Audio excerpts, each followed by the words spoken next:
Hi again, everybody. Today I'm gonna walk you through and show you how I made another spaceship in my basement. Last year I made one out of like wood. Just my kids called it a table.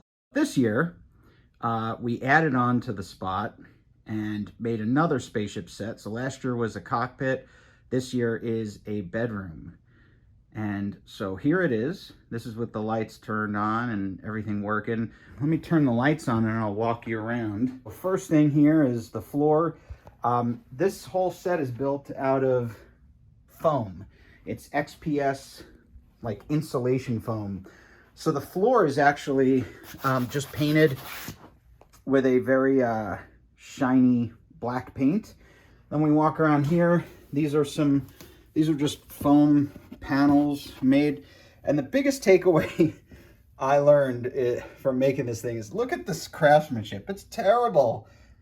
Look, when you look up close up, it looks just awful, but when you look at it in the final video, you see the camera picks up nothing. Like here, these LEDs were just too bright, so I just put tape with some Sharpie marker over the lights to like bring them down, and you can't see it.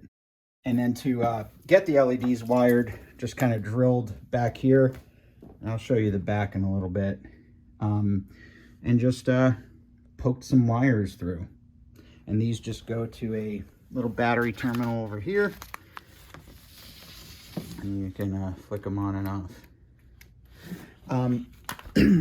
This light tube thingy is basically half a PVC, one half over here, one half over there, and just put some masking tape over it to make this kind of shape.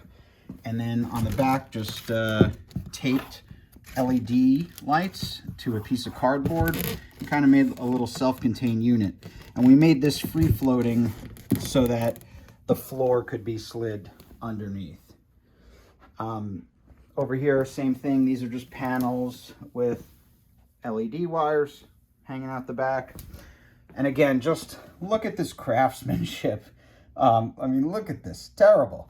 If you look at like how I attached this light tube to the wall here, it's literally painter's tape painted over. But again, when you go wide, the camera can't see any of that, especially the way I lit it kind of dramatically. On the inside, you can kind of see how you make this light tube. It's, again, parchment paper, calling back to last year. And then there's some CTO, or this is a color temperature straw that's just taped over the LED wire. And that gives it that kind of orange glow.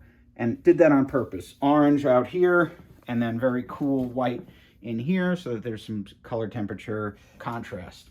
Inside here, this is just a dashboard that I reused from last year. It just loops, and that's being run off of this MacBook. Inside, again, these are parchment paper tubes, and just made a cutout and stuck some parchment paper over an LED light strip. And then we put black gaff tape over the top so it wouldn't spill. And we used SketchUp in the design, and it was really perfect in SketchUp, but then when it came down to cutting it, a little less than perfect. But again, camera doesn't see it. The TV is, I was like, how do we get this TV up? And I was thinking of all these complicated things. I'm like, how about we just take scrap and glue it together? And so that's what's making the TV pedestal. And there's an actual piece of plexi that I wanted to use as the window just to give it that added bit of reflection and realism. So that's just showing stars, and that's run off of this laptop back here. So my dad made the spaceship model out of, like, this is a, what is that, like an applesauce thing. This is some kind of dowel. This is obviously a bottle, and then he attached this kind of superstructure over. He's really into building World War II airplanes, so this is just an engine cowl, and if you look inside, it's an actual radial engine. And then on the back, he gave me a little mounting port, and then an access port so that I could stick LED lights in here, so that when we did the pass of the model, the ship had actual real lights in it.